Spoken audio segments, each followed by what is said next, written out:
नमस्कार दोस्तों, कैसे हैं आप। आज है 15 जनवरी 2026 और पेश है आज की बड़ी खबरें। ईरान में जारी आर्थिक संकट और बड़े पैमाने पर विरोध प्रदर्शनों के बीच अंतर्राष्ट्रीय स्तर पर हलचल मच गई है।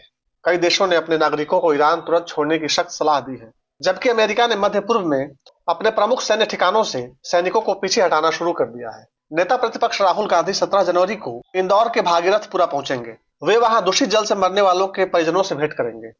साथ ही नगरीय निकायों के निर्वाचित जनप्रतिनिधियों के साथ बैठक करेंगे। पश्चिम बंगाल की मुख्यमंत्री ममता बनर्जी ने मंगलवार को चुनाव आयोग पर गंभीर आरोप लगाए हैं। उन्होंने कहा है, चुनाव आयोग ने बीजेपी के बनाए एआई यानी आर्टिफिशियल इंटेलिजेंस टूल्स का इस्तेमाल करके नाम कटवाए हैं। उन्होंने ये भी कहा, एसआईआर प्रक्रिया के दौरान वोटर लिस्ट से 54 लाख नाम बिना मौका दिए हटा दिए गए। ममता ने प्रेस कॉन्फ्रेंस में दावा किया कि ये नाम असली थे, जिन्हें बचाव का मौका नहीं दिया गया।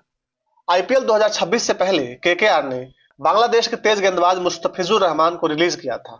बीसीसीआई के आदेश के बाद यह फैसला लिया गया था और इस फैसले के बाद एक तूफान खड़ा हो गया था। बांग्लादेश क्रिकेट बोर्ड ने इसके बाद खिलाड़ियों की सुरक्षा का हवाला देते हुए अपने टी20 वर्ल्ड कप 2026 के मैच भारत से बाहर कराने को कहा था, जिसके बाद बीसीसीआई ने इस प्रस्ताव को ठुकरा दिया था। महाराष्ट्र में एक जनसभा को संबोधित करते हुए असदुद्दीन ओवैसी ने प्रधानमंत्री मोदी के सोमनाथ मंदिर में दिए गए भाषण का जवाब दिया है। ओवैसी ने सवाल उठाया कि सदियों पहले महमूद गजनी द्वारा सोमनाथ मंदिर पर किए गए हमलों के लिए आज के भारतीय मुसलमान क्यों जिम्मेदार हैं। मैं जवाब दूं महमूद गजनवी का, अगर ये बात है वजीर आजम, तो पुष्पपित्रा संगा की तबाही और बर्बादी जो उन्होंने मंदिरों को लूट कर ली थी, उसकी जिम्मेदारी आप ले लो। तारीख में जो हुआ तुम उसकी जिम्मेदारी मुझ पे डाल रहे हो, तो बहुत दूर जाना पड़ेगा। ओवैसी ने कहा, आज के 17 करोड़ भारतीय मुसलमानों का महमूद गजनी से क्या संबंध है। आखिर उसके लिए भारतीय मुसलमानों से बदला क्यों लिया जा रहा है। आज ये बताया जा रहा है कि तारीख का बदला लो, तो फिर महात्मा गांधी को मारने वाला गोडसे कौन से मजहब का था बताओ। 1400 साल पहले हुआ और आज के 17 करोड़ मुसलमानों को उनसे क्या लेना देना। उन्होंने आरोप लगाया कि वर्तमान भारतीय राजनीति को मध्यकालीन इतिहास से जोड़ने की कोशिश सिर्फ नफरत फैलाने का काम कर रही है। तुर्कमान गेट पर हुए पत्थरबाजी के मामले में गिरफ्तार 5 आरोपियों को बुधवार को 30 हजारी कोर्ट से झटका लगा। कोर्ट ने पत्थरबाजी मामले में 5 की जमानत याचिका को खारिज कर दिया। आपको बता दें, तुर्कमान गेट इलाके में फैजे इलाही मस्जिद के पास पत्थरबाजी की घटना हुई थी। पत्थरबाजी की घटना के बाद से 2 और लोगों को गिरफ्तार किया गया था। महाराष्ट्र की 29 नगर निगम सीटों पर आज मतदान हो रहा है।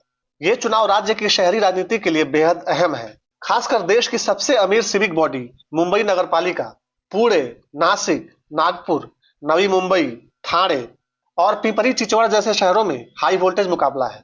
दिल्ली में लॉरेंस बिश्नोई गैंग और एंटी नारकोटिक्स सेल के बीच मुठभेड़ हुई है। मुठभेड़ में बिश्नोई गैंग के 2 कुख्यात शूटरों को गिरफ्तार किया गया है। आरोपियों ने पश्चिम बिहार के एक जिम और विनोद नगर में फायरिंग की थी। पुलिस ने हिरणकी यमुना पुष्टा पर ट्रैप लगाया, जहां शूटरों ने पुलिस पर फायरिंग की। जवाबी कार्रवाई में एक शूटर के पैर में गोली लगी है। दोस्तों, आजकल पुलिस को मदरसों और मजारों को तोड़ने की इतनी जल्दी है कि वो लोग जांच भी नहीं करते हैं कि जो मदरसा या मजार वो तोड़ने जा रहे हैं वो वैध है या अवैध। दरअसल हुआ ये है कि मध्य प्रदेश में एक अफवाह के नाम पर एक स्कूल तोड़ दिया गया। अब्दुल नईम ने करीब 20 लाख रुपए खर्च करके एक स्कूल का निर्माण कराया था। उनका सपना था कि नर्सरी से 8वीं तक कक्षा का एक स्कूल उनके गांव में बने, ताकि बच्चों को पढ़ाई के लिए दूर न जाना पड़े। निर्माण कार्य काफी तेजी से चल रहा था, तभी 3 दिन पहले बुलडोजर की कार्रवाई कर दी गई। ये मामला मध्य प्रदेश के बैतूल जिले का है, जहां एक निजी स्कूल की इमारत पर बुलडोजर चला दिया गया। इस कार्रवाई का कारण सिर्फ एक अफवाह रही, जहां कहा गया कि अवैध जमीन पर मदरसा बनाया जा रहा है। अब्दुल नईम ने बताया है, मैंने अपनी निजी जमीन पर स्कूल बनाने का फैसला लिया था। मेरा मकसद गांव के बच्चों को बेहतर शिक्षा देना था, लेकिन कुछ अधिकारियों ने इसे गलत तरीके से पेश किया। मदरसे से जुड़ी अफवाहों पर अब्दुल नईम ने कहा कि गांव में सिर्फ 3 मुस्लिम परिवार रहते हैं, ऐसे में वहां मदरसा चलाने का कोई सवाल ही नहीं उठता। उन्होंने कहा कि इमारत का निर्माण अभी पूरा भी नहीं हुआ था, ना कोई कक्षा शुरू हुई थी और ना ही वहां बच्चे मौजूद थे। और बना के स्कूल खोलने की सोच की, चलो मेरे हाथों से कुछ अपने ग्राम का विकास हो जाएगा, कुछ लोग पढ़ लेंगे। कोई ऐसा इंटेंशन नहीं था कि इसके अंदर मेरे पास शनिवार के दिन साहब लोग आए कि बोले आप यहाँ पे गलत गतिविधि कर रहे हो।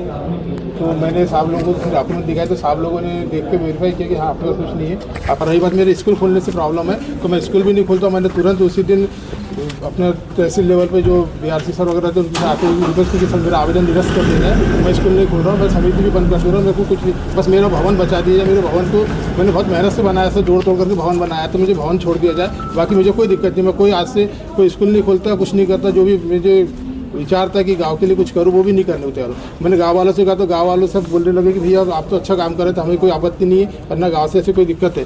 तो गांव वाले भी आज पूरे साथ में आए, वो भी बोला। फिर मंगलवार के दिन और तहसील में गया तो तहसील में भी मुझे कोई सुनास नहीं, बोले आपको पंचायत लेवल का काम है, पंचायत ही कहेगी हमारे हाथ का नहीं, आप अपना देख लो बोले।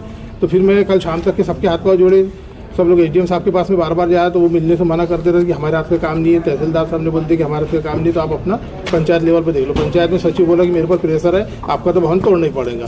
जमीन को अवैध बताकर 11 जनवरी को गांव के ही लोगों ने नोटिस दिया था। इसके बाद 13 जनवरी को अब्दुल नईम अपने गांव के कुछ लोगों के साथ कलेक्टर के पास पहुंचे, अपनी बात रखने की कोशिश की, लेकिन तब तक बुलडोजर मौके पर पहुंचा और उसने कार्रवाई शुरू कर दी और पूरे स्कूल को ध्वस्त कर दिया। तो दोस्तों, बुलडोजर कार्रवाई के नाम पर आए दिन ऐसी घटनाएं होती रहती हैं। अवैध कब्जे के नाम पर कई बार गरीब लोगों का घर भी तोड़ दिया जाता है, उनको अपनी बात रखने का मौका नहीं मिलता है। आप क्या मानते हैं, देश में इस तरह की बुलडोजर कार्रवाई सही है? अपनी राय कमेंट में बताइएगा, अपना सुझाव भी दीजिए और हमारे चैनल को जरूर सब्सक्राइब कीजिए ताकि आपको हर अपडेट मिलती रहे। आप देखते रहिए जन आवाज।